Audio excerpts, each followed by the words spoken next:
4 personnalités de choix, 4 femmes d'univers et d'horizons différents que je vais vous présenter rapidement, même si Madame Garot l'a déjà un petit peu fait. Tout d'abord, Madame Christiane Caudrier, bonsoir. Je ne résumerai pas ici en quelques mots votre, permettez-moi, longue et brillante carrière. Néanmoins, en quelques mots, vous êtes donc directrice d'hôpital. Vous avez été, entre autres, directrice du CH d'Évry, du CH de Bourges, directrice générale du CHU de Reims, et vous avez terminé votre carrière très récemment comme directrice générale du CHU de Nantes.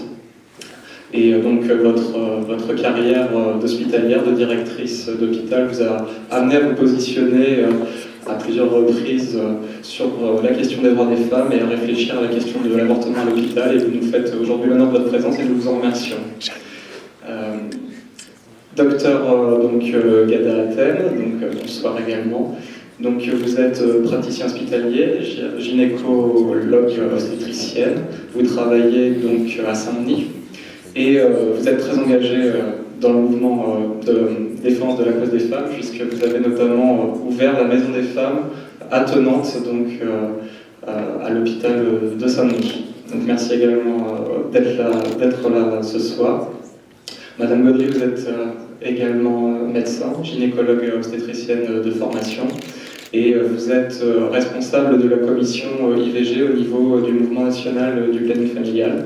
Donc bonsoir également. Et enfin, Madame Véronique Seillet, donc vous avez, vous, un parcours, je pourrais dire, atypique, puisque vous êtes partie des salles de cours d'anglais pour finalement arriver à la coprésidence du planning familial, en passant par différents engagements associatifs, notamment, il me semble, pour la protection des enfants au niveau régional. Merci à vous aussi de nous faire l'honneur de votre présence. Alors avant d'introduire le débat et de poser la première question, Madame Seillet, je crois que votre collègue coprésidente du planning familial, Madame Favier, qui n'a pas pu être là ce soir, souhaitait néanmoins transmettre quelques mots à notre promotion. Donc je vais vous laisser la parole et puis après on ouvrira véritablement le débat sur la question de l'IVG à l'hôpital et dans notre système de santé. Merci beaucoup. Oui, effectivement, à la coprésidence du planning familial, on a effectivement un binôme médecin-conseillère. Et donc Karine a été retenue à l'hôpital aujourd'hui, donc elle m'a chargée de lire un message de sa part.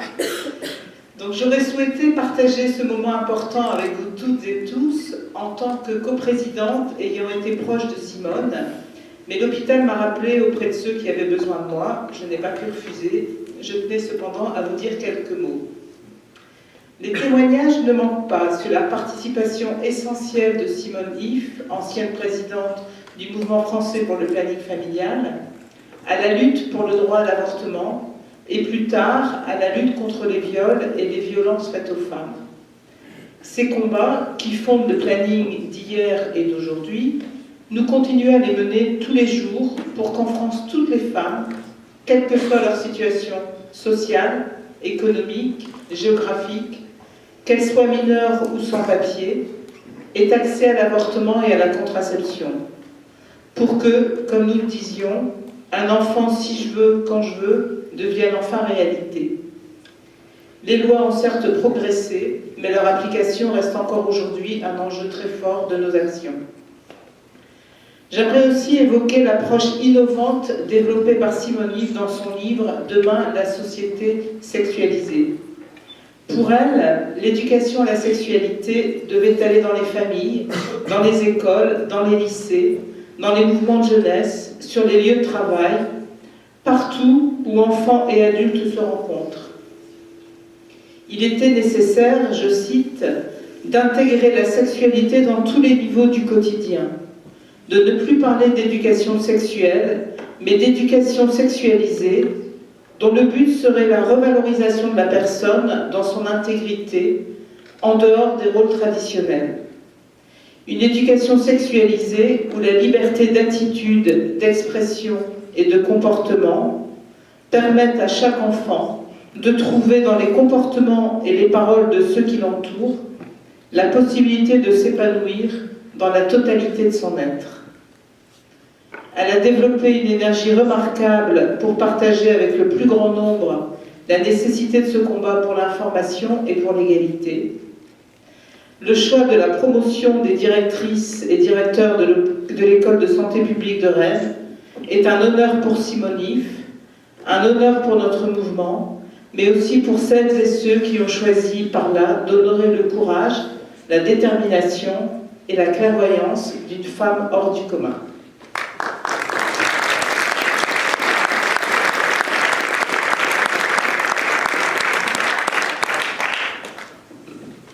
Merci. Voilà ce qui ressort, comme je le disais encore une fois tout à l'heure, et ce qui ressort de votre intervention, c'est ce sens de l'engagement qui réussit à rassembler, qui incarne l'esprit de Simone If. On voit dans le film le caractère pionnier des militants, et notamment des soignants, des médecins. La première question qu'on voudrait vous poser, c'est justement 40 ans après la loi Veil, qu'en est-il de cet engagement, voire de ce militantisme des soignants, des praticiens à l'hôpital et également en dehors?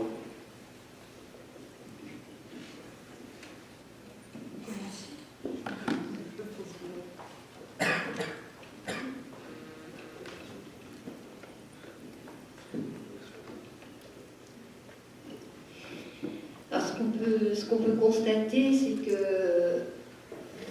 on a peut-être un trou de génération. C'est-à-dire qu'il y a la génération des militants des années 70, et puis ensuite il y a eu une vague où on a eu un peu de mal à constater que les jeunes médecins s'engagent dans cette pratique avec, dans certains services, l'avortement considéré comme un acte peu valorisant, et donc on le laissait aux médecins peu expérimentés finalement. Et là, on s'aperçoit qu'un certain nombre de jeunes médecins, au contraire, se forment volontairement à l'avortement et à la planification familiale, et on peut constater également que les sages-femmes, et on verra si la loi de santé est bien finalisée, s'engagent également sur ce thème. Et je crois que là, il y a un réel changement qualitatif, et qui va être quantitatif et nécessaire du reste, qui va se produire. Et c'est pas le même militantisme, bien sûr, mais c'est un engagement tout à fait réel. Je compléterai par peut-être un regard un peu différent, puisque moi je travaille à l'hôpital et exclusivement à l'hôpital. Et j'en profite pour vous remercier d'avoir choisi un thème qui est si peu porteur, si peu glamour et si peu rentable. Moi, mes relations avec les directeurs d'hôpitaux, c'est faites-moi sans accouchement et je vous donnerai ceci et cela. Et je suis ravie que vous ayez choisi un thème qui n'a rien à voir. Merci. Pour en revenir au militantisme, oui, il y a une crise de génération, et je ne suis pas sûre que les générations qui suivent le vivent de la même manière militante. C'est peut-être bien, c'est peut-être léger pour eux, devient un truc à faire comme un cerclage, une fausse couche, une césarienne. Bon bah voilà, ce matin j'ai 3 IVG, 2 césariennes, ok, c'est mon programme. Il n'y a plus ce côté planning familial, militantisme, droit des femmes, et je suis persuadée que la plupart de mes jeunes internes et assistants ignorent tout de cette histoire. Je me suis livrée à une petite expérience la semaine dernière, je leur ai projeté un film que j'avais enregistré à la télé, qui retraçait l'histoire de l'obstétrique de 1920 à nos jours, avec des noms comme Lamas, Le Boyer, je ne sais pas quoi. Ils n'en avaient jamais entendu parler. C'est les internes qui ont choisi de faire gynéco-obstétrique. Donc je pense qu'il faut quand même reprendre l'histoire et leur redire « Vous êtes là parce que Simone Veil, parce que Simone If, parce que la maternité heureuse, et que c'est pas tombé du ciel. » Vous voudriez ? Oui, donc moi je voudrais bien sûr m'inscrire un petit peu en faux contre ce que je viens d'entendre sur la relation directeur d'hôpital-médecin. Je crois qu'elle n'est pas tout à fait aussi caricaturale que ce que vous venez de présenter. Et puis je suis très heureuse d'ailleurs de voir que la promotion Simone If a une approche très éthique de son métier, de son futur métier. Donc je suis rassurée sur ce plan-là. Et je pense que vous pourrez l'être aussi. Voilà. Moi, ce que j'ai pu constater, ce qu'on constate effectivement au niveau hospitalier, c'est qu'il y a eu effectivement une génération de médecins militants. Souvent, dans beaucoup d'établissements, des médecins qui n'étaient pas des praticiens hospitaliers mais des vacataires, et lesquels médecins sont maintenant arrivent à un âge où la retraite les attend, et donc la question peut se poser de comment on passe le relais et à qui, et donc il y a un petit souci, je crois, en ce moment sur cette question-là, de passer le relais à de jeunes praticiens, à de jeunes professionnels qui effectivement, c'est un acte, on l'a dit dans le film, simple, médical, mais simple, et que peut-être effectivement il est vrai que beaucoup de jeunes gynécologues obstétriciens préfèrent faire des actes plus complexes. Donc il y a effectivement une question de comment rendre, disons, cette activité, au même titre que les autres activités, comme faisant partie normalement d'une activité d'un praticien à l'hôpital. Comment l'intégrer dans le tableau de service, pour parler un langage très administratif, mais qui quand même, comment rendre cette activité qui est légale, normale, et pas faite à côté, dans un endroit, on la rend tout à fait normale et valorisante. Et comment, deuxième question, faire que les sages-femmes aussi puissent, disons, dans leur pratique professionnelle, qu'on puisse aller vers plus de coopération professionnelle avec les praticiens pour pouvoir leur permettre d'aller un petit peu plus avant dans les possibilités qui leur sont offertes dans ce cadre-là, ce qui aujourd'hui peut-être évoluera dans le cadre de la loi de santé publique en cours. Mais je pense que c'est une vraie question qui se pose pour cette activité-là, qui peut se poser pour d'autres aussi, dans d'autres activités médicales. Comment on développe la coopération entre médecins et professionnels soignants pour permettre effectivement un meilleur accès aux soins, une meilleure équité et un meilleur accès de tous les patients aux soins. Voilà ce que je voulais dire sur ce point. Je voudrais juste rajouter à ce que vous venez de dire, le fait effectivement de cette coopération entre professionnels de santé au sein de l'hôpital, mais aussi coopération entre professionnels de santé dans l'hôpital et dans la ville. Parce que je crois que ça c'est vraiment essentiel pour garantir un égal accès de toutes et de tous aux soins, et notamment aux soins qui concernent l'avortement et la contraception. Et je crois que c'est vraiment important que l'hôpital soit intégré dans ce réseau de professionnels de santé qui travaillent pour permettre cet accès à l'avortement, mais aussi à toute l'information autour de l'avortement et de la contraception, parce qu'on voit bien que c'est essentiel. Et on voit justement maintenant des jeunes médecins très intéressés par ces questions-là, qui, par exemple, nous, dans un lieu du planning familial, dans plusieurs centres du planning familial, ils viennent faire un stage interné et participent de cette façon, effectivement, à des consultations de contraception, à des avortements, mais aussi à des séances d'éducation à la sexualité auprès de jeunes. Et ça, je trouve que c'est essentiel également pour leur formation et pour la connaissance qu'ils peuvent avoir effectivement de cette reconnaissance de la sexualité des jeunes, des questions qui se posent, les mêmes questions que celles que Simone citait tout à l'heure dans le livre. Et je crois que c'est vraiment important pour leur formation. Vous avez évoqué à de nombreuses reprises l'intérêt des nouveaux professionnels médecins pour cette question, mais en 1975, il y a eu un compromis, on va dire, par rapport à la clause de conscience, qui a permis aux médecins de pratiquer ou non ces actes médicaux. Est-ce qu'il y a une évolution sur la question de la clause de conscience? Est-ce qu'il y a, on sait qu'en Italie, près de 80% des médecins refusent de pratiquer ces IVG. Qu'est-ce qu'il en est en France avec ce débat qui consiste qui est récurrent sur la suppression ou non de cette clause de conscience? Moi, des éléments que je connais, en tout cas, j'ai le sentiment que ce n'est plus tout à fait la question qui se pose aujourd'hui. Cette question qui se posait donc en 75-76, la clause de conscience, j'ai l'impression que c'est plus tout à fait le sujet, mais peut-être que... Si, ça reste un sujet, parce qu'il y a encore des jeunes médecins qui, pour des raisons religieuses la plupart du temps, plus rarement éthiques en dehors de toute pratique religieuse, arrivent en disant « moi je ne fais pas d'IVG ». Alors c'est comme pour la laïcité à l'hôpital, moi je ne les embauche pas ceux-là. Je dis si tu ne fais pas d'IVG, je considère que tu n'es pas un vrai gynécologue obstétricien et je ne peux pas te prendre dans mon équipe. Et c'est quelque chose pour moi de très ferme. Alors parfois c'est les jeunes internes qui nous choisissent et ils savent que dans le tableau de service, il y a des IVG à faire, c'est pas autrement. De temps en temps, j'ai vu des étrangers qui arrivaient, par exemple du Liban, en disant moi je ne fais pas d'IVG, et je répondais à ce moment-là tu peux repartir. Ils se mettaient à faire des IVG. Après, la clause de conscience, c'est quand même un peu délicat, parce qu'on peut dire je ne veux pas faire d'IVG, mais là où ça devient vraiment dangereux, c'est quand on refuse de s'occuper des complications liées à l'IVG.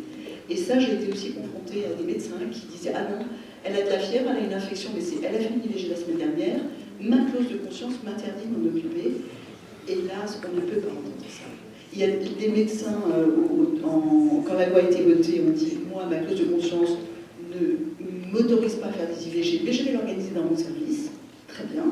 Mais ne pas prendre en charge l'organisation de l'IVG ou les complications de l'IVG me paraît totalement abominable.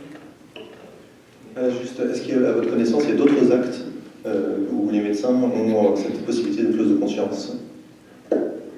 C'est un petit peu le débat, j'allais dire, actuel sur la clause de conscience. C'est que ce que nous disons au planning, c'est que sur l'IVG, la loi a créé une double clause de conscience. C'est-à-dire que l'IVG est l'acte unique au niveau médical où, dans la loi, il est spécifié qu'il y a une clause de conscience. Alors que dans le code de déontologie, cette clause de conscience existe pour n'importe quel acte médical. Donc pour nous, il est clair que nous demandons au pouvoir politique de réouvrir ce débat sur la clause de conscience en disant elle existe pour tout acte médical, tout médecin est autorisé à ne pas pratiquer un acte médical si il n'en a pas la compétence, bien sûr, évidemment, mais également s'il juge pour des questions d'éthique personnelle ou autre, qu'il ne participera pas à cet acte. Mais il doit le renvoyer immédiatement sur un confrère ou une équipe qui va le prendre en charge pour cet acte médical-là. Et ça, c'est bien spécifié, alors sauf hormis, bien sûr, enjeu vital, évidemment, à ce moment-là, tout médecin est obligé de participer à un acte médical, mais autrement, il ne l'est pas. Et on s'aperçoit que donc, dans cette loi de 75 est apparue une double, une deuxième. On a rajouté une couche pour gagner cette loi. Alors on peut en débattre, hein, mais on n'a peut-être pas le temps aujourd'hui. Mais c'est important. Et on s'aperçoit que, effectivement, en Italie, comme il a été dit, hein, la loi sur l'avortement existe, mais que la clause de conscience fait qu'elle n'est pas appliquée, puisque 80% des médecins ne font référence à cette clause de conscience, qu'au niveau du Conseil de l'Europe, il a été discuté en 2010, je crois, que la clause de conscience devait être justement remis à un niveau personnel et non pas professionnel, puisqu'il faut quand même distinguer ce qu'on pense personnellement, hein, et ce qu'on va faire professionnellement. Hein, il y a cette mise à distance entre le personnel et le professionnel, comme sur d'autres sujets, hein, les sujets de fin de vie en particulier, et que là, le Conseil de l'Europe, finalement, a renforcé éventuellement la clause de conscience et l'a étendue non seulement à des choix personnels, mais à des choix d'établissement. Or, je rappellerai que la loi française oblige l'hôpital public à organiser l'accès à l'IVG, contrairement aux établissements privés.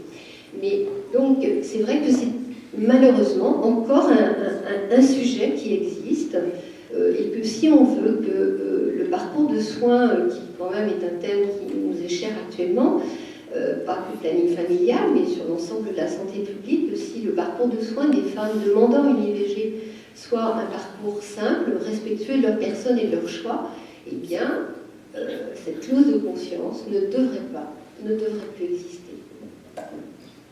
Juste, pour renforcer ce que tu dis, Daniel, nous avons reçu récemment la présidente du planning familial suédois, où la clause de conscience n'existe pas, c'est-à-dire tout médecin gynécologue, ou tout médecin d'ailleurs, doit pouvoir pratiquer des avortements. Et il y a un débat actuellement de la part de certains mouvements religieux et de certains mouvements politiques pour réintroduire en Suède cette clause de conscience. Donc on voit bien que c'est vraiment important de se poser la question.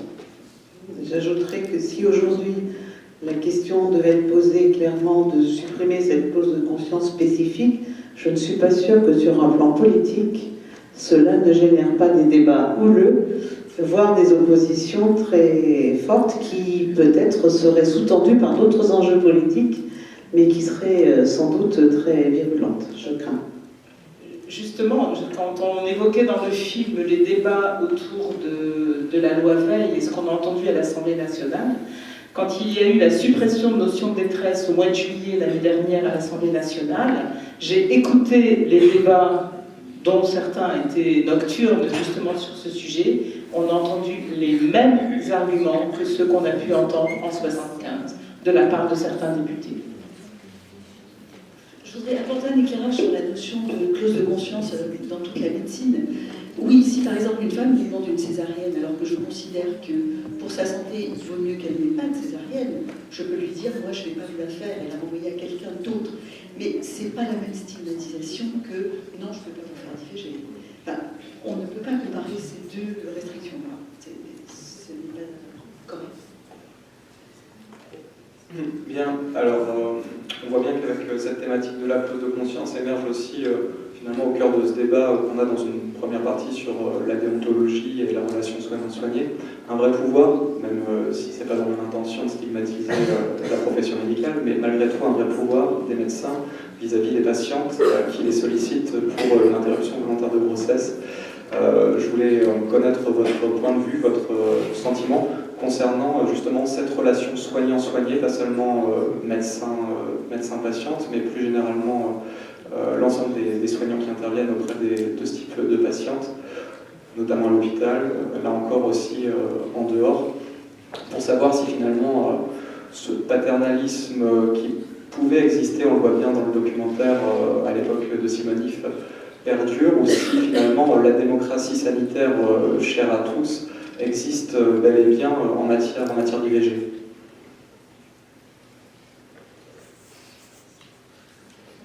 Personne se lance? Allez.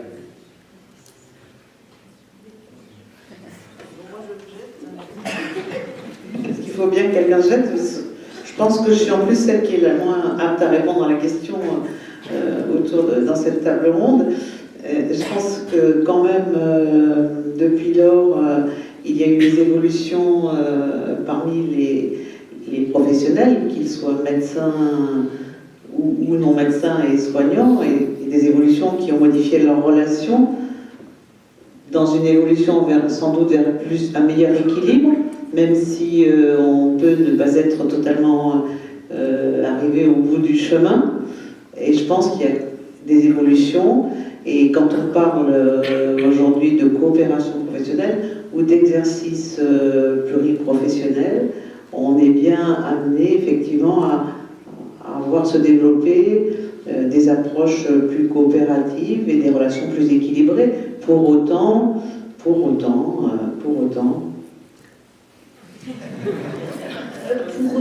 le soin, c'est paternel. Allez, je me jette. C'était ça votre question? Est-ce que cette attitude paternaliste perdure? C'est connaître plus précisément les relations qu'entretiennent les patientes avec leurs soignants autour de cette question à l'IVG, et s'il y a eu des évolutions depuis les prémices de l'exercice de ce droit. La question de la culpabilisation aussi. Évidemment qu'il y a eu, on entendait quand j'ai commencé mon internat, tu l'as fait et t'as qu'à assumer, ou des tas d'horreurs quand on entendait au bloc opératoire, t'as mal, c'est pas grave. Bon, évidemment tout ça, en tout cas en France, en tout cas dans nos hôpitaux, on ne l'entend plus comme ça. Après, il y a des gens qui sont maltraitants, mais ils sont aussi maltraitants dans l'accouchement que dans la contraception, qu'en post-opératoire. La douleur est une grande cause nationale, mais dans les mots, pas dans les faits. On trouvera toujours des témoignages de femmes qui ont été mal accueillies, mal accompagnées. Je pense qu'au planning, vous en avez beaucoup. Mais si vous cherchez dans tous les autres domaines, n'importe quoi, n'importe quel acte chirurgical, on peut être maltraité par l'institution. L'institution est maltraitante si on n'y veille pas. C'est plutôt ça que je voudrais dire, quel que soit le sujet. Par contre, je vais compléter peut-être aussi ma question. Une question qui est ouverte à toutes. Est-ce que vous pensez que les professionnels de santé sont suffisamment formés en matière relationnelle et spécifiquement lorsqu'il s'agit de pratiquer des interventions très sensibles sur le plan psychologique pour les patients? Est-ce qu'il y a une formation suffisante à ce niveau-là? Moi, je ne vais pas répondre sur la formation, je vais essayer de répondre, mais par contre, sur la relation patient-soignant, alors j'aime pas non plus utiliser le mot patient, c'est vrai qu'au planning, c'est un mot qu'on utilise peu, c'est vraiment cette notion de, pour pouvoir, parce que je crois que c'est ça qui est vraiment essentiel et au cœur de la relation, c'est la possibilité de décider ensemble et de choisir ensemble. Je parle de l'IVG, mais je parle aussi de la contraception. Ça veut dire que les personnes doivent être informées pour pouvoir choisir. Et c'est cette question-là qui est aussi au cœur de cette consultation. La personne qui vient, par exemple, pour chercher une contraception ou pour faire une IVG, c'est pas une personne malade, c'est une personne qui est en bonne santé et qui veut vivre une sexualité de façon épanouie. Et donc, ce qu'elle demande, c'est vraiment un choix qui lui convient le mieux. Et pas qu'on lui dise, c'est ça qui vous convient à vous, sans qu'il y ait eu cet échange. Et c'est vraiment ce temps d'échange qui est important. C'est l'information, par exemple, sur l'ensemble des méthodes possibles. C'est le choix de la contraception, mais aussi c'est le choix de l'avortement. On sait très bien que dans certains hôpitaux, on ne va pas donner le choix aux femmes de la méthode d'avortement. On ne va pas les empêcher d'avorter, mais on va leur dire, voilà, vous viendrez tel jour pour une IVG médicamenteuse, en leur disant pas que forcément, il y a aussi la possibilité d'une IVG instrumentale, sans leur expliquer comment ça va se passer vraiment une IVG médicamenteuse. Et ça, je pense que c'est vraiment essentiel que les femmes puissent bien connaître l'une et l'autre méthode, qu'on leur explique, qu'on les considère d'égal à égal pour qu'elles puissent choisir. Voilà. Et ça, je pense que c'est essentiel dans la relation patient-soignant. Voilà. Que ce soit médecin, gynécologue, obstétricien, sage-femme, je crois que c'est vraiment ça qui est au cœur aussi de cette relation. Alors moi, je pourrais ajouter que, effectivement, les témoignages ils sont un petit peu biaisés, puisque le planning, évidemment, nous avons essentiellement des témoignages de femmes qui ont mal vécu un certain nombre de choses, et en particulier une non-bien-traitance, ou j'irais même jusqu'au terme maltraitance, de la part des soignants. Alors que ce soit l'accueil téléphonique, que ce soit l'accueil dans le service, que ce soit au bloc opératoire, effectivement, on a... Mais je pourrais donner un exemple qui m'est cher et proche, malheureusement, c'est que dans le département où je m'occupe du réseau de périnatalité, puisqu'on va parler des coopérations, bon, les réseaux de périnatalité existent, également, on est en train d'essayer de changer avec la direction de l'hôpital, d'un des hôpitaux sur lesquels nous agissons, il y a un certain nombre de procédures qui existent dans l'accueil des femmes demandant une IVG.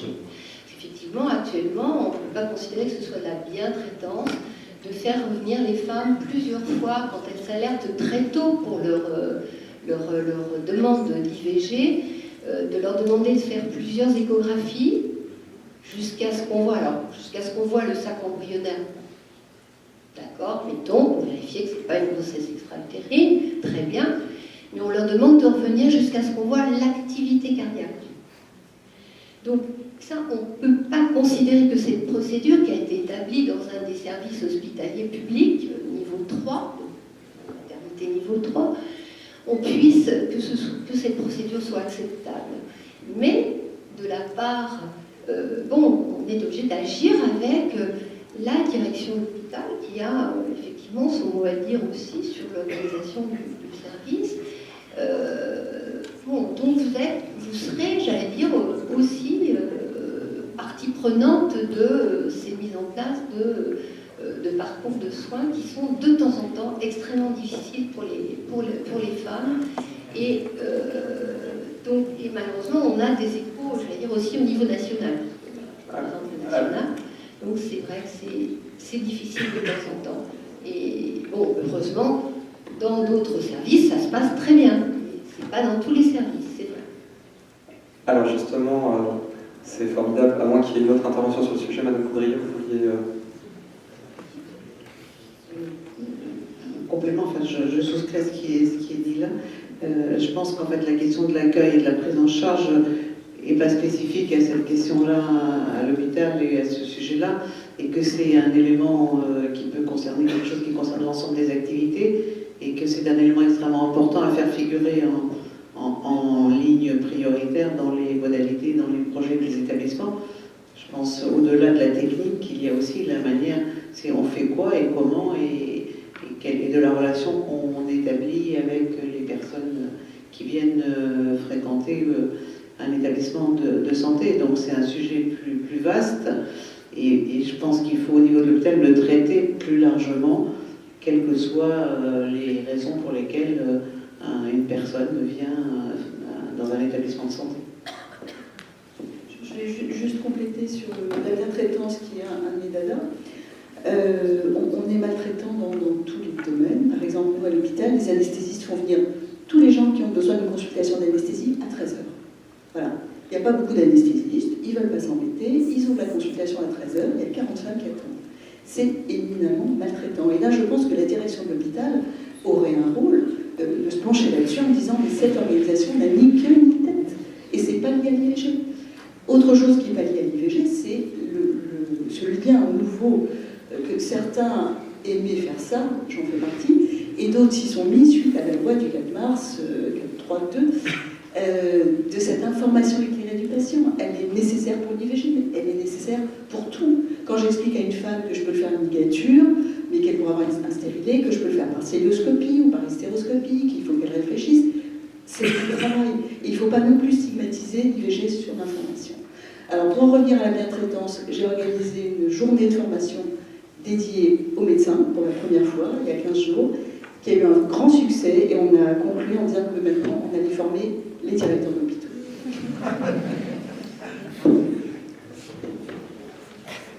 Bien alors, pour poursuivre et pour entamer la deuxième partie de cette table ronde, il y a des mots qu'on a entendus quand même à plusieurs reprises dans vos discours, et c'est notamment les mots de parcours de soins. On s'est interrogé en préparant cette table ronde si le parcours IVG n'était pas parfois le parcours de la combattante, et si ces difficultés ne commençaient pas dès l'information. Le rapport du Haut Conseil pour l'égalité a mis en avant justement la difficulté de s'informer correctement sur Internet par rapport à l'IVG, par rapport aux droits contraceptifs, par rapport à beaucoup de choses. Qu'en est-il finalement de l'information? Comment on la transmet? Comment on la porte? Et qu'est-ce qu'il faudrait éventuellement faire évoluer pour que l'entrée dans le parcours soit le moins chaotique possible pour ces femmes? Alors, c'est vrai que, je commence peut-être. Donc c'est vrai que sur cette question d'information, c'est un point vraiment essentiel. C'est un point essentiel qui a été pointé par le Haut Conseil et qui a été aussi pointé dans l'enquête qui a été faite préalablement à la campagne sur l'IVG. Ce déficit d'information. Alors, on a le sentiment que effectivement tout le monde est informé, que sur Internet on a toutes les informations. Le constat est aujourd'hui que sur Internet, on a effectivement du mal à faire le tri entre, par exemple, des sites IVG qui se présentent comme étant des sites d'information, mais qui sont en fait des sites qui sont promus par des anti-choix. Et donc il a vraiment nécessité de permettre une information juste éclairée à tout le monde, que Internet, ça ne convient pas forcément à tout le monde, que cette information, elle passe par plein de canaux. Avec la campagne a été lancé un numéro vert national 0800 08 11 11, et dont l'objectif est effectivement d'informer sur l'IVG, mais pas seulement sur l'IVG, et nous avons tenu à ce que ce numéro soit bien sexualité, contraception, IVG, parce que pour nous c'est à chaque fois du même droit dont il s'agit, le droit à disposer de son corps, et avortement et contraception sont à mettre effectivement sur le même plan. Et ça, c'est vraiment essentiel. Et on se rend compte aujourd'hui que ce numéro qui a été ouvert le 28 septembre, donc il n'y a pas très longtemps, il a un succès important et les questions qui se posent, c'est effectivement à la fois, oui, j'ai vu l'information sur Internet, mais est-ce que ça fait mal? Comment est-ce que ça va se passer? Où est-ce que je peux trouver vraiment un médecin ou une personne qui va pouvoir m'écouter parce que je suis allée à tel endroit et ça a été compliqué d'avoir un rendez-vous ou j'ai pas de rendez-vous avant telle date. Donc il est vraiment essentiel que cette information soit d'égal accès pour tout le monde, quel que soit l'endroit où on habite. Et puis il faut savoir aussi qu'il y a des endroits en milieu rural par exemple où il faut faire beaucoup de kilomètres pour trouver une première information. Et je pense que c'est vraiment essentiel qu'elle soit accessible facilement et partout. En dehors du fait qu'effectivement, alors là je vous laisse répondre peut-être sur l'importance aussi de cette information donnée au moment de la première rencontre aussi.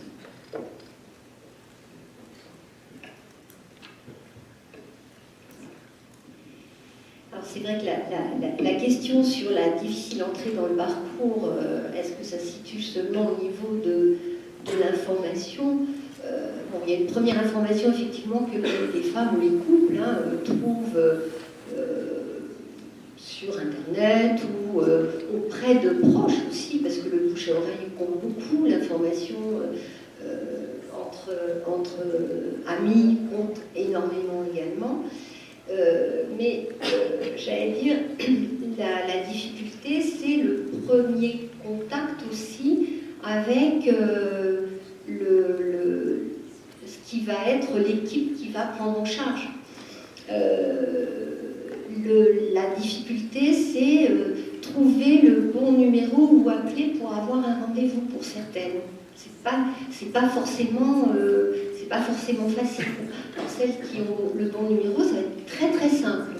Elles vont avoir 1 ou 2 consultations, l'IVG. Éventuellement, elles vont venir après avec la consultation de suivi et bon, ça va bien se passer. Celles qui ont besoin d'un entretien, qui connaissent les centres de planification, qui soient de notre association ou les conseils gérés par les municipalités, les centres gérés par les municipalités ou le conseil départemental, puisqu'on est plus général. Bon, ça va être très, très simple également. Elles vont avoir leur entretien avec la conseillère conjugale, sans problème. Mais il y a toujours les femmes qui ont des difficultés par rapport à une expression orale, avec les difficultés de traduction, qui manient mal la langue française, elles vont avoir du mal. On s'aperçoit que même les centres de PMI, elles ne les connaissent pas forcément, donc c'est difficile. Certains départements sont plus favorisés que d'autres. Mais c'est vrai que ce premier contact, où elles vont avoir une information spécifique à leur cas, donc la consultation, en général la consultation médicale, c'est pas toujours fait, c'est vraiment difficile. Ce premier rendez-vous est déjà premièrement difficile.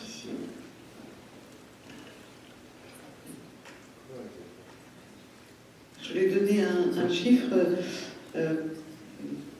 pour l'établissement pour le CHU de Nantes, par exemple, sur 4000 naissances, l'établissement réalise parallèlement 1500 IVG environ.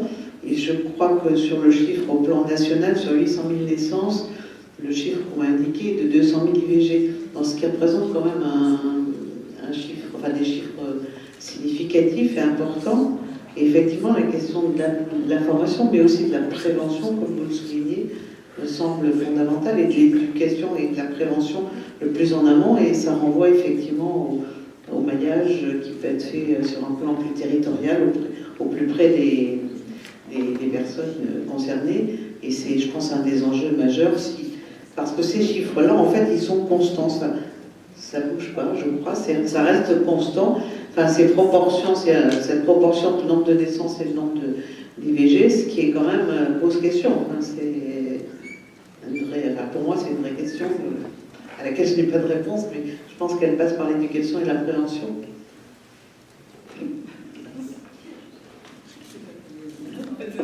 Oui, enfin, en même temps, je crois que ce qui est important, c'est que les femmes puissent avoir accès à cet avortement. Enfin, pour moi, c'est vraiment deux facettes d'un même droit, parce qu'il est illusoire, et on l'a bien vu aussi dans le film, de penser qu'en développant la contraception, il n'y aura plus d'avortement. Et il y a plein de raisons qui font que les femmes veulent avorter, et ce qui est important, c'est qu'elles trouvent une réponse dans la proximité et rapidement. Puisqu'on parle du parcours de la combattante, un des points importants, par exemple, que nous rencontrons, c'est par exemple le fait que l'avortement est gratuit pour les mineurs et que dans certains hôpitaux, on va leur demander une carte vitale, alors qu'on leur dit c'est gratuit et anonyme. Donc là, c'est compliqué parce qu'il faut donner la carte vitale des parents et les parents ne sont pas forcément au courant. Et donc, la loi dit bien pourtant qu'on n'a pas besoin de leur demander leur carte vitale, mais on se trouve confronté à ça. Je pense aux femmes étrangères que tu évoquais tout à l'heure. Pour certaines, effectivement, il existe une circulaire soins urgents qui font que l'IVG est effectivement un de ces soins urgents et que pour certaines femmes, c'est aussi le parcours de la combattante pour obtenir ça. On connaît des exemples d'hôpitaux où on leur demande de payer l'acte avant de pouvoir y avoir accès. Donc là, c'est vraiment des entraves, enfin ce que moi j'appelle des entraves au droit à l'avortement, qui pourtant est inscrit dans la loi, clairement, pour ces femmes-là, pour les mineurs, pour les femmes étrangères. C'est vraiment les deux situations les plus compliquées, sachant qu'après, il y a toute une carrière. Et on voit bien que d'un endroit à l'autre, mais il y a des endroits où ça ne va pas être compliqué, c'est rentré dans les mœurs de l'hôpital, et il y a vraiment un parcours fléché, facile pour ces personnes-là. Et puis il y a des endroits où c'est à chaque fois la bagarre pour pouvoir y avoir droit. Récemment, on a fait appel dans 3 situations aux défenseurs des droits pour dire ben non, c'est pas normal, là il y a un droit qui n'est pas respecté. Vous évoquez dans vos propos sur le parcours des combattants en matière d'IVG, les spécificités par rapport à des mineurs ou par rapport aux femmes étrangères. Est-ce que d'une manière générale, la question des inégalités sociales se pose particulièrement en matière d'IVG? Est-ce que c'est une idée reçue ou est-ce que c'est une réalité que certaines populations françaises ou étrangères ont plus de difficultés que d'autres à accéder à l'IVG?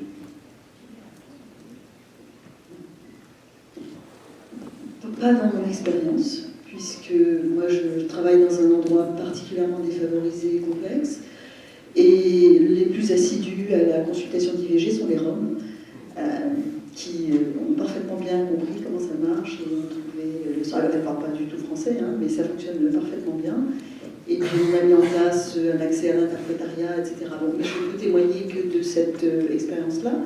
Je voudrais juste élargir le débat sur le parcours de soins. Dans mon département aussi, la mortalité périnatale est supérieure au reste de la France. Et une des explications trouvées après de multiples enquêtes socio, psycho, ethnologiques, c'est que le parcours de la femme enceinte est aussi un parcours de combattant. Donc je pense que cette histoire de l'information, de l'accès aux soins, de l'entrée dans l'hôpital, elle est plurielle et elle ne concerne pas que l'IVG. Peut-être. Oui, je voudrais compléter. Effectivement, certains départements sont relativement exemplaires, j'allais dire, par rapport à cette prise de conscience que la population a, dans un territoire donné, éventuellement certaines spécificités qui est à prendre en compte, et donc il faut mettre en place des procédures qui va favoriser l'entrée dans le parcours de soins, mais effectivement pas forcément que pour l'IVG. Mais donc ça, c'est vraiment l'organisation de la santé publique qui doit tenir compte de certaines spécificités des populations de certains territoires, et que chaque territoire a besoin d'une réflexion sur nous avons telle population dans notre secteur, mettons en place des procédures qui vont fonctionner. Alors justement, par rapport à l'ensemble de ces questions, il y a un acteur majeur qu'on a interpellé à plusieurs reprises, mais j'aimerais bien qu'on en parle un peu plus, et il nous intéresse directement, c'est l'hôpital. C'est pas un acteur mineur dans ce parcours de soins IVG. Quelle devrait être sa place, quelle est sa place et quelle devrait être sa place pour justement fluidifier ce parcours? Je pense notamment à la liaison ville-hôpital, qui est quelque chose qu'on retrouve régulièrement sur d'autres problématiques de santé. Finalement, qu'est-ce qu'on est en droit d'attendre de la part de l'hôpital et de finalement ceux qui le dirigent aujourd'hui en matière d'IVG.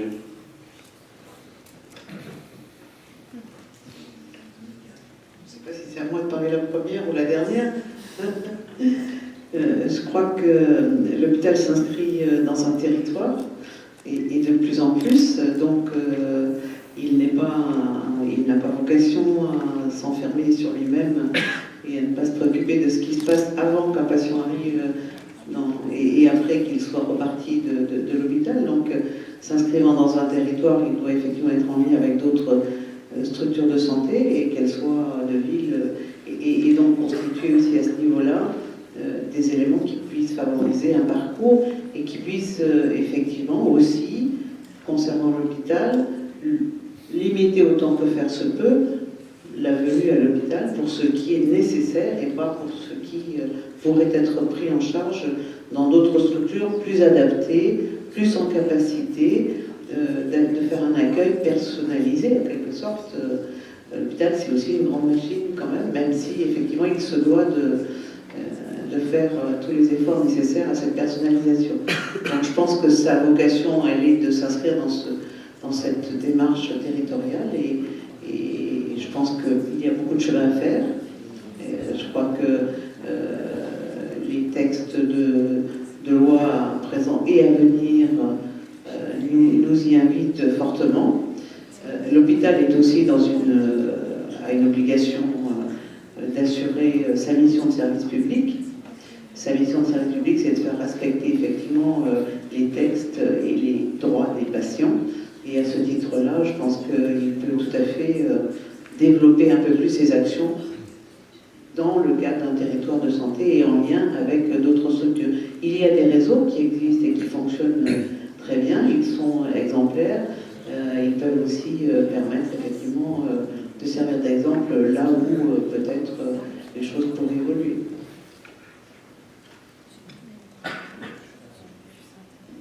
Oui, ayant toujours été en ville, j'allais dire jamais hospitalière, mais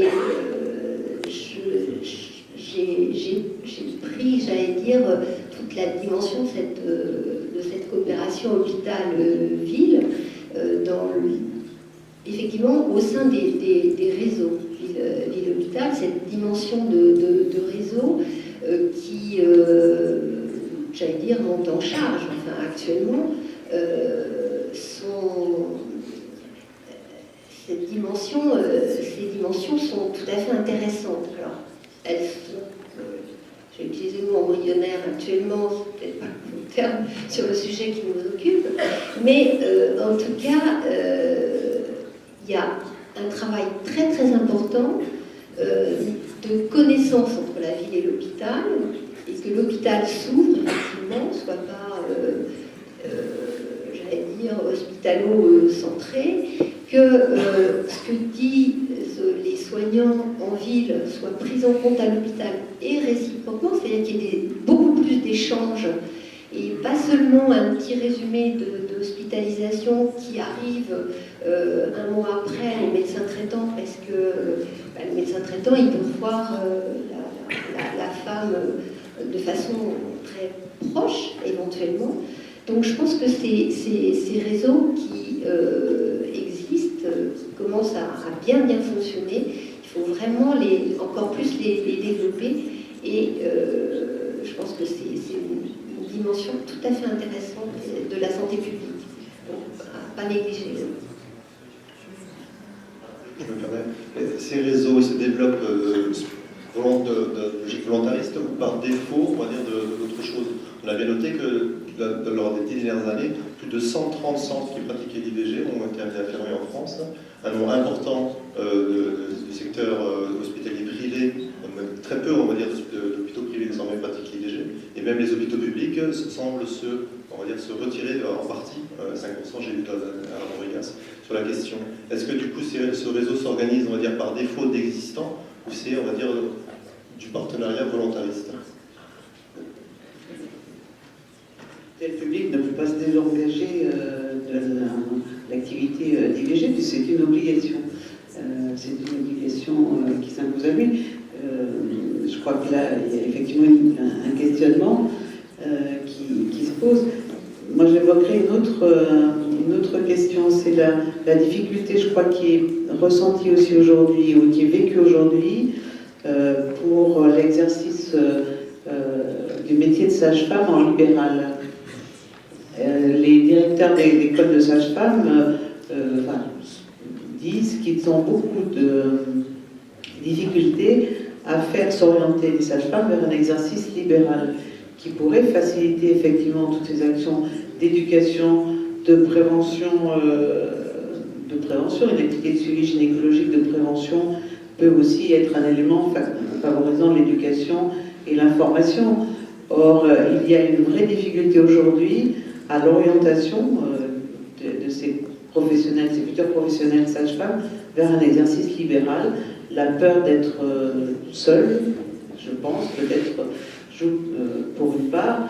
Or, si on veut effectivement développer ces réseaux, il faut aussi qu'il y ait des relais effectifs en ville, et ça passe notamment, je pense, par des sages-femmes exerçant en ville dans le cadre d'activités libérales. Et on m'a fait remarquer que c'était une vraie difficulté aujourd'hui. Je voudrais répondre à votre question sur les réseaux. Il y a plusieurs sortes de réseaux. Il y a le réseau de périnatalité qui est une obligation, encore que son contenu soit extrêmement fluctuant en fonction des régions, en fonction des gens qui animent ces réseaux. Et puis il y a les réseaux auxquels moi je crois plus, qui sont des réseaux de proximité, construits autour d'un hôpital et qui partent du volontarisme. Il y a 20 ans, je travaillais au Bleuet, on a créé un réseau qui a vraiment très bien fonctionné, qui s'appelait le réseau Bleu et Ville. On a formé tous les généralistes autour de nous à suivre les grossesses, à faire des IVG médicamenteuses, etc. Et ça fonctionne très bien. Pour autant, l'hôpital, de mon point de vue, reste le pivot de quand c'est compliqué. Qu'est-ce qui est intéressant à l'hôpital, c'est de pouvoir appeler un professionnel en disant « Écoute, j'ai une gamine ou pas une gamine, elle est à 14 semaines, et est-ce que tu peux faire quelque chose ?» Et là, l'hôpital est irremplaçable. Parce que oui, si je reçois cette gamine ce soir, dans 2 jours, je vais pouvoir lui faire son IVG, on sera à 14 plus 2, avec l'hypocrisie qui me caractérise, je dirais que 14 plus 2 c'est comme 14, et que je suis dans la loi, et voilà. Ça, c'est quelque chose que seul l'hôpital peut faire et qui est extrêmement précieux. Pour en revenir aux sages-femmes, je suis un peu embarrassée parce que sage-femme, c'est un métier tourné autour de l'accouchement. Alors, comme on en a formé beaucoup, parce qu'à cause du numerus clausus, il y avait moins de médecins et plus de sages-femmes, on leur propose des choses, mais ce n'est pas le fondement quand même de leur métier. Certains s'orientent, en particulier, moi j'ai beaucoup de sages-femmes hommes qui sont ravis de s'installer et de faire un peu le docteur en prescrivant de la pilule, en faisant des choses qu'ils auraient aimé faire, et ils ont fait des sages-femmes par défaut. Mais les sages-femmes de salle d'accouchement, ça ne les intéresse pas énormément de faire ça. Donc là encore, on est en train de pallier un manque de gynécologues médicaux par des adaptations. Est-ce que c'est bien, est-ce que c'est mal, j'en sais rien. Je sais que si j'avais choisi de faire sage-femme, ce n'était pas forcément pour prescrire la pilule. Néanmoins, il y a des sages-femmes qui souhaitent le faire et qui ont envie de le faire et qui s'impliquent là-dedans. Pour revenir pour travailler sur plusieurs territoires ruraux, par exemple, j'en ai un en tête, où il y a un hôpital au milieu de ce qui devient un désert médical, où les médecins généralistes partent en retraite et il n'y a personne qui veut venir les remplacer. Donc il y a vraiment une organisation à trouver sur le territoire, et où l'hôpital, par exemple, l'hôpital auquel je pense, refusait jusque-là de faire des IVG parce que le chef des services gynéco était anti-avortement.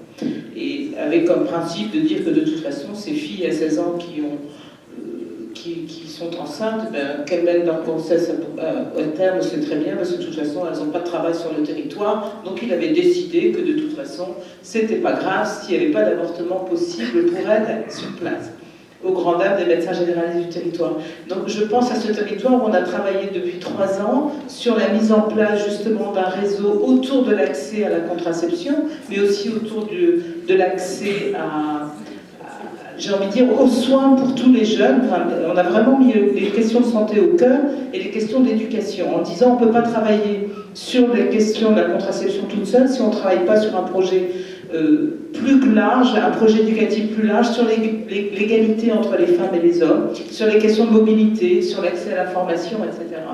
Et en même temps, on a travaillé avec l'hôpital sur la mise en place d'un service IVG. Il y a une nouvelle directrice d'hôpital qui vient d'arriver et qui a dit, moi, dans cet hôpital, je vais mettre en place un service IVG et qui est en train d'y travailler vraiment très sérieusement. Mais tout ça, ce travail, c'est l'aboutissement d'un réseau de proximité, de gens volontaires au départ, qui ont effectivement mobilisé les communes concernées, les maires des communes concernées, pour que, un peu à la fois, on prenne en compte cette question. Et ça, je pense que c'est vraiment lié à la mobilité, à la motivation de personnes, prêtes aussi à assurer beaucoup de mobilité. Et ce qui est en train de se mettre en place aussi, c'est comment est-ce qu'on peut faire pour que ces professionnels ne soient pas non plus tout seuls et isolés, que ce ne soit pas toujours le même médecin à qui on envoie toutes les situations difficiles, mais que ce soit effectivement quelque chose de collectif. Et ça, je pense que c'est vraiment important. On va répondre avec les GHT, mais bien sûr.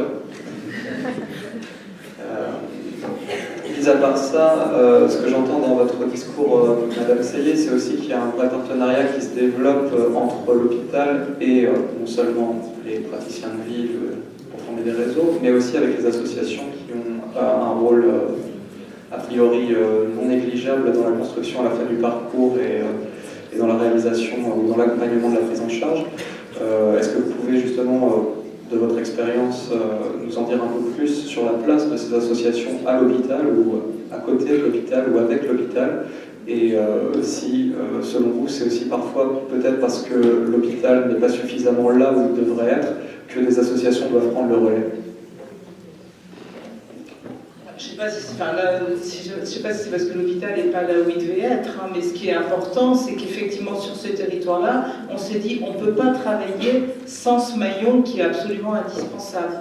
De même que l'association toute seule, elle ne peut pas travailler sans l'hôpital. Enfin, je crois qu'on est vraiment là sur la nécessité de travailler ensemble à un projet qui ait un meilleur accès aux soins pour tous les jeunes, sur les questions de contraception, mais pas seulement. Enfin, je crois que quand on travaille là-dessus, on travaille sur beaucoup plus large, beaucoup plus largement sur les questions de santé.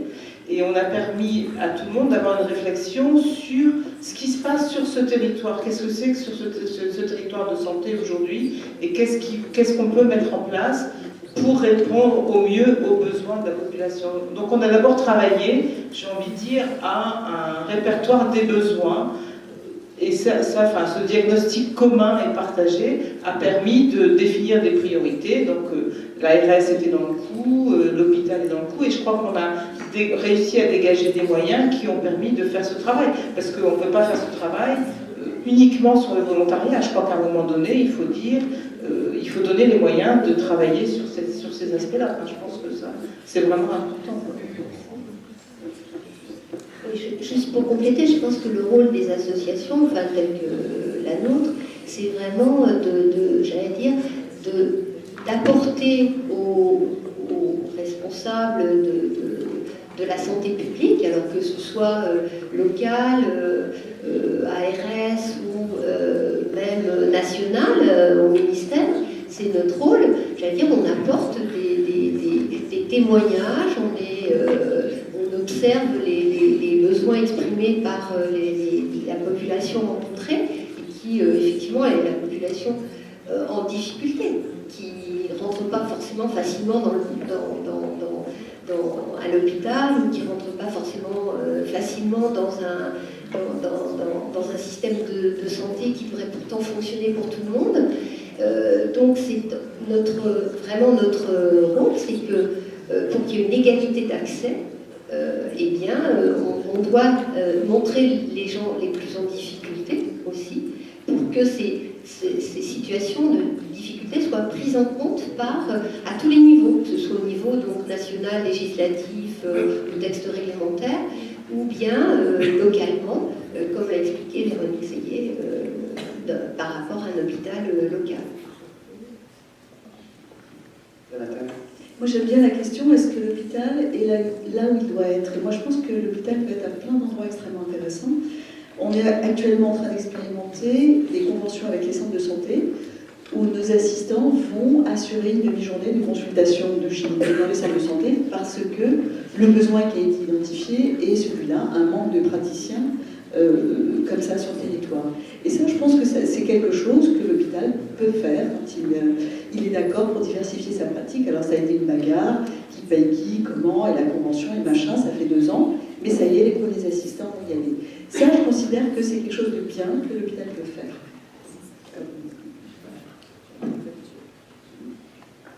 C'est vrai qu'on a évoqué tout à l'heure également le retrait des hôpitaux privés de la question. Si on reste sur les hôpitaux publics, on a constaté un mode de tarification qui semble assez peu valorisé. C'est-à-dire en fait on est sur une logique forfaitaire, très loin de la logique, si j'ai bien compris en tout cas, très loin de la logique T2A. Est-ce que c'est quelque chose qui n'incite pas les hôpitaux, on va dire, à agir de façon plus active sur la question? Est-ce que le mode de tarification a une influence sur la pratique et l'existence au sein des hôpitaux? Oui. Donc je dirais que je pense que non, parce que le volume que représente l'activité d'IVG par rapport à l'ensemble du volume d'un établissement de santé est quand même relativement modeste. Alors certes, une tarification plus dynamique pourrait être intéressante, mais je pense que l'enjeu n'est pas là. Enfin, je ne pense pas que l'enjeu se trouve à ce niveau-là. Je pense que par contre, c'est la notion de mission de service public qui n'est pas une mission résiduelle, qui est une mission première, et c'est cette mission-là qui doit pouvoir être valorisée. Et plus globalement, ça renvoie au financement de ces missions de service public ou d'intérêt général, selon le terme qu'on emploie. Et c'est la valorisation de ces missions qui me semble être un enjeu, et y compris effectivement celle de la prise en charge des IVG, mais aussi celle de la formation, de l'éducation, et qui sont aujourd'hui mal rémunérés et qui en fait pourraient effectivement être d'un intérêt important, y compris pour effectivement toute l'information sur la planification familiale et sur la prise en charge des personnes dans les centres d'IVG, mais aussi pour faciliter les partages ou les coopérations et les partages, comme l'exemple que vous citiez, de professionnels spécialisés qui vont aller faire une consultation dans un centre de santé. Et ces activités-là, c'est des missions d'intérêt général vraiment, comment on les valorise aujourd'hui mal.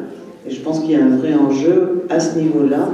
L'IVG en fait partie. Ce n'est pas le seul sujet de valorisation de ces missions. Voilà. C'est-à-dire que les médecins qui partent, maintenant la prime multisite a été supprimée. Donc on a peu, à part le plaisir de bien faire son boulot, on a peu de choses pour les récompenser. Et puis les médecins vacataires qui font des IVG sont très très mal payés. Ça c'est quelque chose qui a été soumis à Madame Touraine et qui a promis de se pencher dessus. Si vous êtes praticien hospitalier, ça fait partie de votre activité, vous êtes payé comme pour faire n'importe quoi. Si vous êtes médecin vacataire qui ne fait que des IVG, vous êtes vraiment payé des copinettes. Et ça, ce n'est pas décent. Au regard de l'horaire et des débats qu'on a depuis tout à l'heure, avant également de passer le micro dans la salle pour diverses questions, j'aurais posé quand même une question. Est-ce que vous pensez qu'en France aujourd'hui, quel que soit l'endroit où on est-ce qu'il y a aujourd'hui une acceptation d'une part des questions de l'IVG et une facilité d'accès, si vous êtes en Bretagne, si vous êtes en Midi-Pyrénées, si vous êtes en Corse, si vous êtes à Mayotte, voilà. Est-ce que vous avez connaissance vraiment d'écarts incroyables qui justifieraient, on va dire, la réaction du pouvoir public, tout simplement? Mayotte, sans doute. Je suis désolée, mais effectivement, Mayotte est un territoire vraiment, au niveau santé en général, mais santé sexuelle encore plus, extrêmement difficile. Notre association, puisqu'on a une association départementale à Mayotte qui n'est pas très vieille, c'est vrai, mais a quand même beaucoup de difficultés à travailler sur le terrain. Donc c'est vrai que là, Mayotte, je crois que là, il n'y a pas d'égalité d'accès. De toute façon, ce n'est pas les mêmes textes de loi qui s'appliquent tout à fait à Mayotte, même en termes de santé publique, ce qui peut être étonnant, mais en tout cas, ça n'est pas. Il n'y a pas que Mayotte, du reste. Il y a des bouts de textes comme ça qui se rajoutent sur certains territoires qui sont retirés à certains territoires et on peut s'en étonner. En tout cas, donc ça c'est sûr. Mais ce qu'on peut constater au niveau national, c'est effectivement que certains départements ou certaines régions cumulent quand même beaucoup de difficultés par rapport à l'accès aux soins. Donc, effectivement, il a été cité l'accès du milieu rural, la fermeture des hôpitaux de proximité sont réellement une difficulté pour les femmes qui n'ont pas de possibilité de déplacement facile, qui n'ont pas de voiture, etc. Et quand on se retrouve avec des parcours où il faut, pour la consultation, pour l'IVG, parcourir 80 km en zone montagneuse, c'est sûr que ça ne facilite pas les choses. Surtout quand elle ne veut pas que son conjoint soit au courant. Qui est quand même aussi un des aspects, c'est-à-dire que la confidentialité qui est prévue par la loi pour les ayants droit, alors ça concerne aussi les directions des hôpitaux, a du mal à être respectée. L'anonymat qui peut être demandé à certaines femmes est aussi une difficulté. Bon, donc là, il y a selon le territoire, effectivement, il y aura des difficultés spécifiques. En région parisienne, la difficulté, c'est que c'est 1/4 du nombre des IVG de France et que c'est une population extrêmement mobile, avec des déplacements qui ne facilitent pas la connaissance du maillage du territoire par la population. Elles arrivent en Ile-de-France sans savoir où s'adresser. Donc ça, c'est aussi une difficulté. Hein, bon, donc là, je pense qu'actuellement, en France, il n'y a pas d'égalité d'accès. Hein. Ces inégalités d'accès, elles ne concernent pas effectivement que l'avortement et que l'accès à la contraception, mais disons que c'est renforcé parce qu'effectivement, il y a en plus derrière ça le regard qui peut être porté sur cet acte d'avortement qui peut renforcer aussi cette difficulté. Je voulais juste revenir sur l'accès à l'information. La loi de 2001 sur l'avortement, la contraception, comporte aussi un aspect sur l'éducation à la sexualité. La loi dit 3 séances par an et par année d'âge, de l'école primaire jusqu'à la terminale. Ça, c'est la loi qui a été votée sans moyens. Donc aujourd'hui, on se débrouille comme on peut pour faire de l'éducation à la sexualité.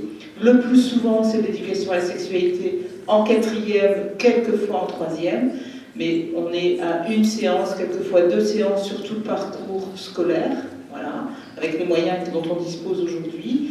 Et après, c'est une politique volontariste de la part de collectivités territoriales qui financent ou non, selon leurs projets et selon leur bon vouloir, cette éducation à la sexualité, qui se réduit le plus souvent à une information sur les méthodes de contraception, mais sans qu'il y ait réellement cette possibilité de travailler plus largement sur les questions de sexualité. Et du coup, on aborde la sexualité à travers une approche très risque, attention sida, attention grossesse, alors que c'est pas vraiment ça qu'on veut faire quand on veut faire de l'éducation à la sexualité. Donc oui, il y a vraiment besoin de moyens pour que tout le monde ait un égal accès à cette éducation et un égal accès aussi à cette information. Ça, je pense que ça devrait être une priorité. Oui. Alors justement, avant de passer à la question dans la salle, est-ce que vous pourriez chacune à votre tour nous dire ce qui, selon vous, serait nécessaire de garder de l'esprit de Simonif par rapport à son implication, par rapport à son action? Qu'est-ce qui est nécessaire pour nous, pour d'autres professionnels, d'avoir en tête constamment?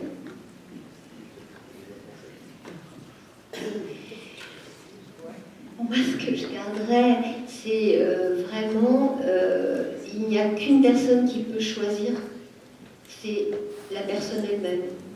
Et que choisir sa vie, personne d'autre ne peut le faire. Donc, bon, une femme comme un homme prendra des décisions par rapport à sa santé en général, par rapport à poursuivre ou non une grossesse, mais ça sera sa propre décision. Et que personne d'autre ne peut lui retirer ce choix. Ce que je dirais, c'est qu'elle a contribué très certainement par l'action militante qu'elle a menée à faire évoluer la perception que les professionnels soignants peuvent avoir du patient ou de la personne qui vient se faire soigner auprès d'eux. Donc modifier cette perception, faire en sorte que le patient soit plus sujet de sa situation, de sa prise en charge. Et donc je pense qu'elle a contribué, comme avec d'autres, à l'évolution de cette perception par les soignants, de la personne malade ou la personne en demande de soins. Moi, ce que je garderais, c'est cette idée que même quand on a une éducation religieuse ou traditionnelle ou stricte, quand on a un idéal, une conviction, et en l'occurrence que la femme est libre et objet de nos soins, ça peut nous aider à nous en affranchir, elle en est un témoin tout à fait vivant. Vous avez dit beaucoup de choses. Moi, ce que je dirais, c'est que c'est effectivement la force du planning, c'est vraiment de s'appuyer sur la parole des personnes concernées. Et Simone parlait d'analyse de la pratique, et ça, c'est vraiment quelque chose qui est essentiel. Et cette analyse de pratique des professionnels, mais aussi toutes les personnes qui interviennent auprès des femmes et des hommes sur ces questions encore quelquefois difficiles à aborder de sexualité. Et puis l'autre sujet très important, c'est la question de la liberté, et ça, je pense que c'est vraiment essentiel. Bien, merci à vous quatre pour cette table ronde passionnante et ces échanges. On va maintenant laisser peut-être la parole à la salle et à d'éventuelles questions de la part de nos collègues, mais aussi des différentes personnalités qui ont venir aujourd'hui. Est-ce qu'il y a des questions ?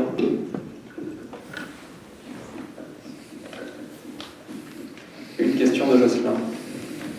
Oui, c'était une remarque que je faisais en entrant au débat. J'ai l'impression que, du coup, dans le domaine de la sexualité, notamment tout ce qui est information, ou tout ce qui est vidéopratique professionnelle, les différentes interventions que peuvent avoir les professionnels, on est finalement dans un univers très éclaté entre différentes légitimités professionnelles, différentes professions, différents savoirs, qui ont peut-être parfois du mal à se coordonner. Et ça me faisait écho à ce que j'avais pu remarquer dans le domaine de la lutte contre le VIH, les IST notamment, où finalement on a l'impression qu'on a, l'IAS avait noté ça en 2009-2010 sur les centres de dépistage, qu'on pouvait avoir à l'étranger un champ finalement de médecine sexuelle et reproductive qui se structurait, en prenant exemple sur les centres de santé sexuelle britanniques, et déplorer finalement que les centres de dépistage ne jouent pas ce rôle aujourd'hui dans le domaine du VIH. En fait, la question que je voulais savoir, c'était pour vous, est-ce que vous avez l'impression qu'il y a un frein finalement à la structuration de ce champ professionnel qui peut exister donc à l'étranger? Et aussi, est-ce que vous avez l'impression que parmi la communauté, en tout cas soignante et médicale, il y aurait une aspiration des gens qui interviennent sur ces questions à se structurer justement autour de cette notion et peut-être avoir une reconnaissance institutionnelle? Qui souhaite prendre la parole? Oui, alors, puisque vous évoquez le domaine du sida, c'est quand même un des domaines justement où médecins et patients, j'ai envie de dire, ont appris beaucoup de choses ensemble. Et je crois que les médecins ont beaucoup appris des patients dans ce domaine-là. Enfin, ça, je crois que c'est vraiment un domaine essentiel, qui a été porteur aussi de nouvelles pratiques au niveau des soignants. Ça, je pense que c'est important de le signaler. Alors, ce champ de la santé sexuelle, effectivement, on voit bien, par exemple, dans la loi santé, apparaître la notion timide, pas encore complètement abordée, mais c'est vrai que cette approche globale, c'est quelque chose qu'on défend, c'est-à-dire que contraception, avortement, IST, sida, c'est un champ vraiment que nous devons appréhender de façon globale. Ça ne veut pas dire non plus qu'il faut créer des structures, j'ai envie de dire,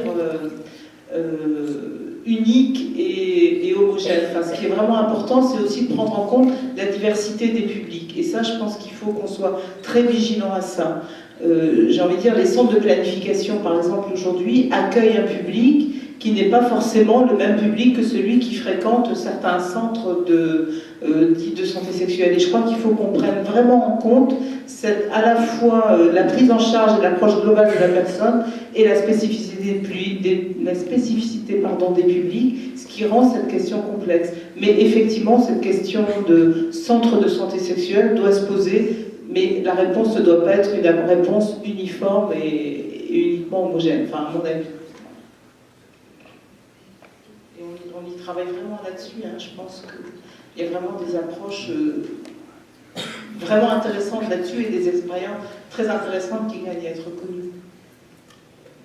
Par exemple, juste dans la loi santé, les centres de planification apparaissent très peu comme étant des lieux de premier recours. Or, pourtant, ils sont vraiment bien repérés, notamment par des jeunes, mais aussi par des femmes précaires, et c'est vraiment important. Et à partir du moment où on vient dans un centre de planification, pourquoi pas le dépistage, pourquoi pas la prise en charge VIH, et il y a des endroits où c'est pas possible, parce qu'on a aussi des financements très segmentés, et qui font qu'aujourd'hui, une jeune femme doit aller dans un autre endroit pour une autre prise en charge, et ça, c'est pas acceptable. On a une question de M. Bossard, directeur du CH du Mans. C'est pas tout à fait une question, c'est plus une réponse à la question que vous avez posée tout à l'heure sur l'implication des établissements privés dans la pratique des IVG. Puisque, et j'espère d'ailleurs que dans la promotion, Simone If, un certain nombre d'entre vous ira exercer dans le secteur privé. J'ai passé 6 années dans le secteur privé, 4 à la tête d'un établissement qui gérait une activité d'IVG, 750 IVG pour 3400 accouchements. C'est un établissement qui a connu de très très grosses difficultés financières au moment où je suis arrivé dans cet établissement. Un établissement qui mélange à la fois des praticiens salariés et des praticiens libéraux. À aucun moment, vraiment à aucun moment, dans la définition des mesures du plan de redressement de cet établissement, la disparition du centre d'IVG, pas plus que du planning familial, n'a été évoquée ni par les médecins salariés, ni par les médecins libéraux. Tout le monde a considéré que dans la mission de l'établissement, c'était un élément essentiel qu'il fallait à tout prix maintenir. Donc, il n'y a pas de règle générale sur ce sujet-là. Et puis, je voudrais rebondir sur ce que vous venez de préciser. À mon avis, le problème plus pour la partie planification que pour la partie IVG, c'est pas tellement le problème du volume de financement, parce que je pense que l'IVG est aujourd'hui correctement financé. C'est plus dans l'instabilité, dans le caractère très parcellaire du financement des centres de planification, et du fait que ces financements varient dans le temps beaucoup en fonction des décisions des décideurs politiques qui sont à l'origine de ces mêmes décisions de financement, ce qui donne aucune visibilité, peu de visibilité aux structures porteuses de ce type d'activité. Voilà. D'autres actions? D'autres questions?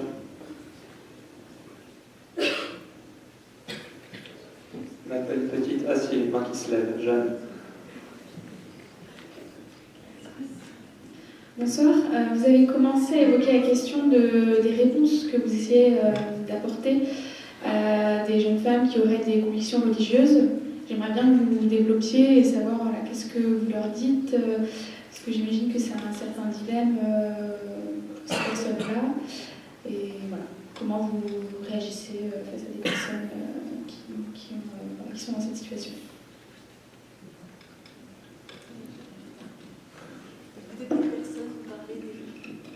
Des femmes en demande d'IVG ou des médecins? Je pensais plus aux demande d'IVG, mais peut-être aussi aux médecins. Les femmes en demande d'IVG, paradoxalement, la question religieuse ne se pose plus quand elles viennent demander l'IVG. Voilà, ce qui ne les empêche pas, l'année d'après, de revenir me demander une reconstruction de leur hymen. Ce qui me met un petit peu en désarroi, on va dire.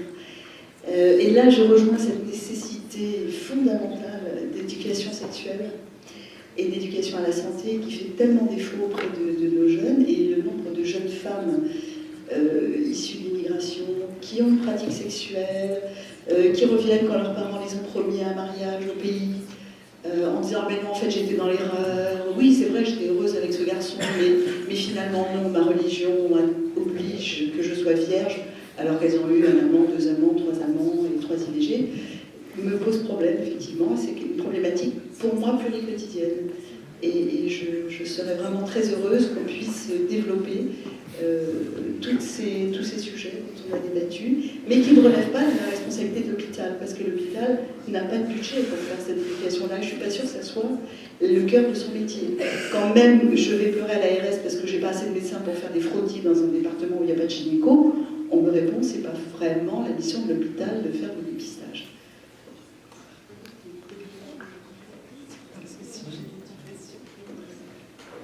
J'allais dire, on entend tellement de femmes arriver en nous disant « je viens de demander une IVG », mais vous savez, moi je suis contre l'avortement. Donc bon, c'est pas forcément pour des motifs religieux. Elles sont contre l'avortement, voilà. Mais pour elles, là, spécifiquement, c'est important, c'est leur choix à ce moment-là. Alors bon, effectivement, dans l'accueil, surtout que nous pratiquons des accueils collectifs dans nos permanences, donc on reprend, on développe, qu'est-ce que ça peut être contre l'avortement. Je veux dire, la loi, elle autorise, elle n'oblige pas à l'avortement. Donc une loi qui autorise, c'est une loi que chacun et chacune peut utiliser, mais n'est pas dans l'obligation de le faire. Et on discute beaucoup du libre choix de la personne à ce moment donné de sa vie, dans son choix dans son choix d'organisation de vie.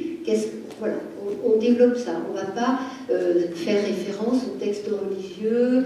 Ah, madame, vous êtes de telle religion, alors jusqu'à telle date, vous avez le droit d'avorter, et si vous étiez d'une autre religion, vous n'auriez pas le droit du tout, ou bien vous auriez le droit plus longuement. Parce que chaque religion a effectivement ses vérités par rapport à est-ce qu'on peut interrompre une grossesse. Donc non, on ne va pas partir dans ce sens-là. On va s'en référer à la vie propre et à ce moment-là de la vie dans lequel cette femme est. Mais effectivement, on a souvent des femmes qui nous disent « je suis contre l'avortement », mais qui vont avorter tout de même. Une petite dernière? Amélie. Bonsoir, vous avez parlé de l'hôpital et de la place de l'hôpital. Quelle est la place du directeur d'hôpital dans cette... tout simplement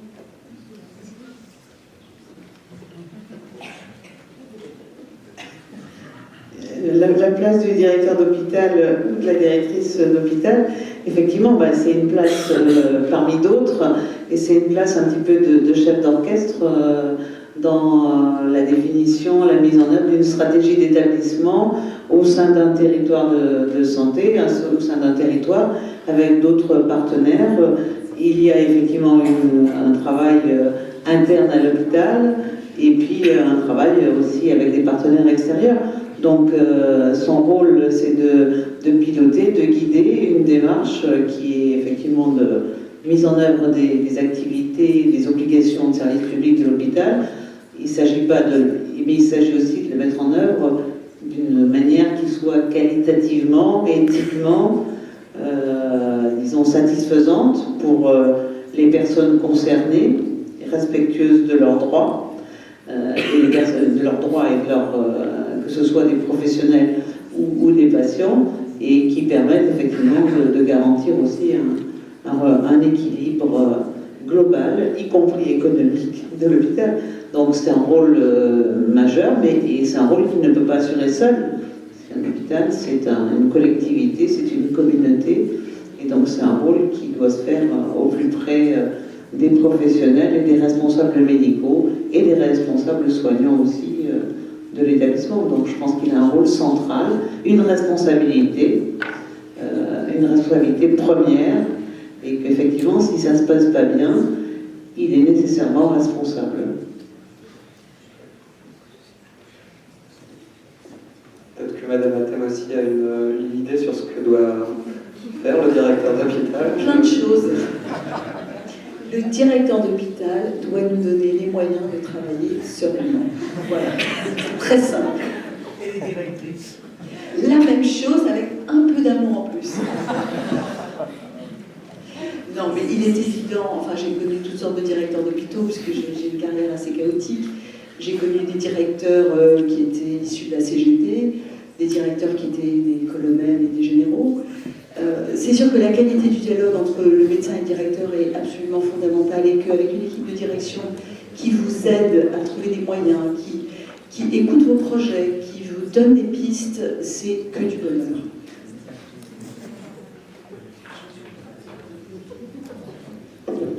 Une dernière question peut-être? Oui, Cédric.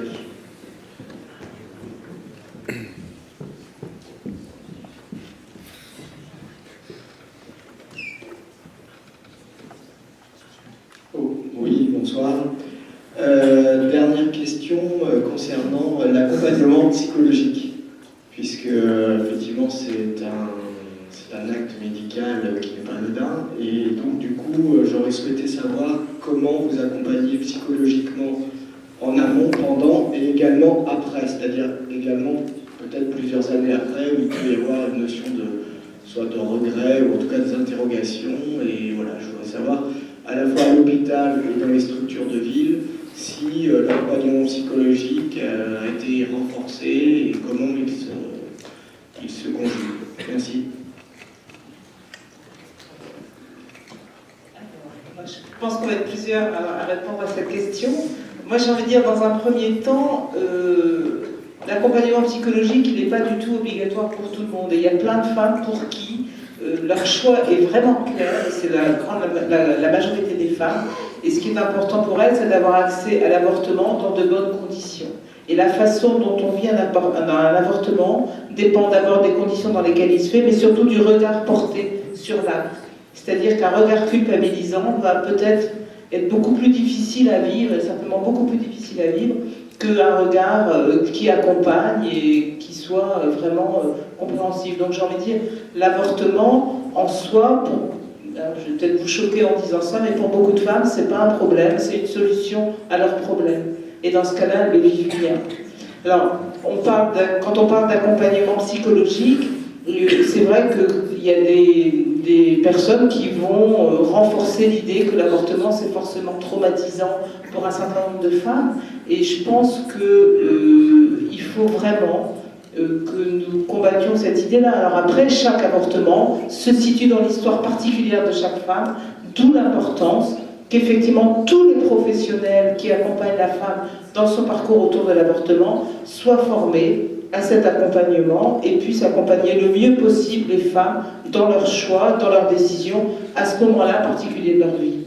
Mais comme pour n'importe quel autre acte important, enfin je veux dire, pour l'accouchement c'est la même chose, pour beaucoup d'actes c'est comme ça, franchement. L'avortement n'est pas un acte à part par rapport à ça. Je suis d'accord, c'est un acte qui est médicalement pas compliqué et pas à part.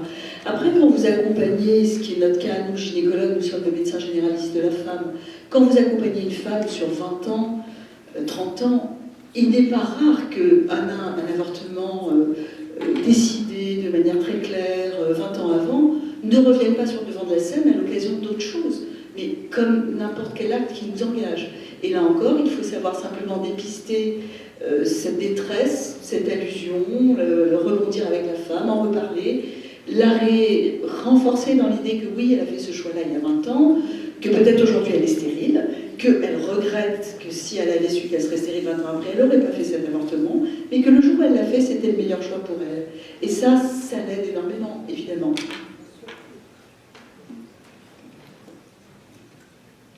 Ouais, je crois que dans l'accompagnement, il n'y a pas que l'accompagnement psychologique, il y a l'accompagnement de toute la société. Et tant que la société aura,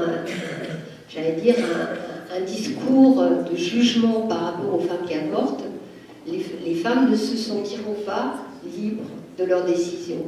Elles subiront les pressions de l'ensemble du discours de la société. Donc, avoir un discours déstigmatisant de l'avortement est déjà une première aide pour les femmes qui prennent la décision d'avorter.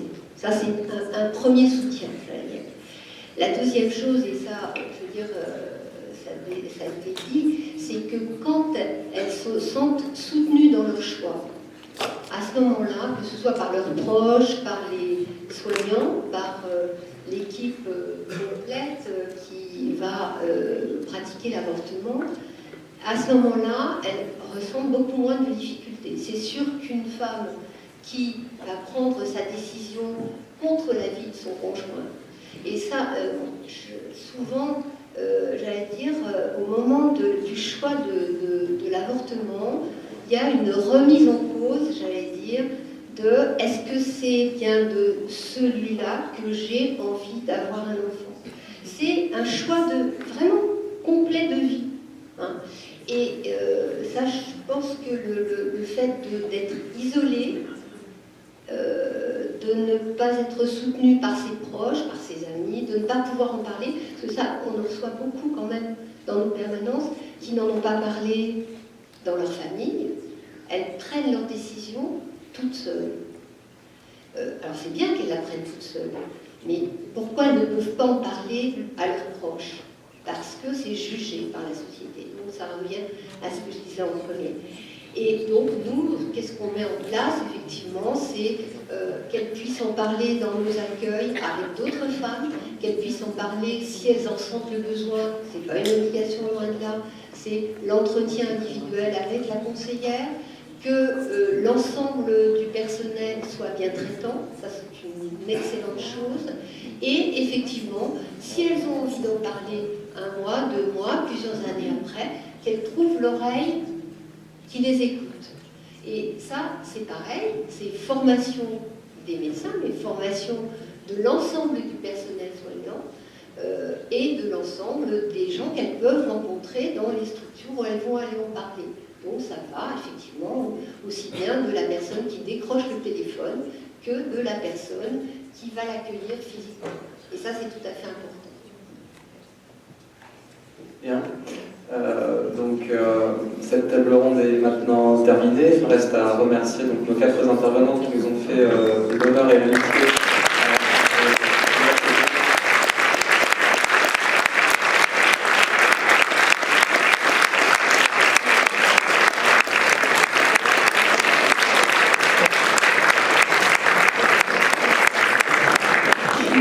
L'amitié, donc nous serons disponibles pour cette table ronde.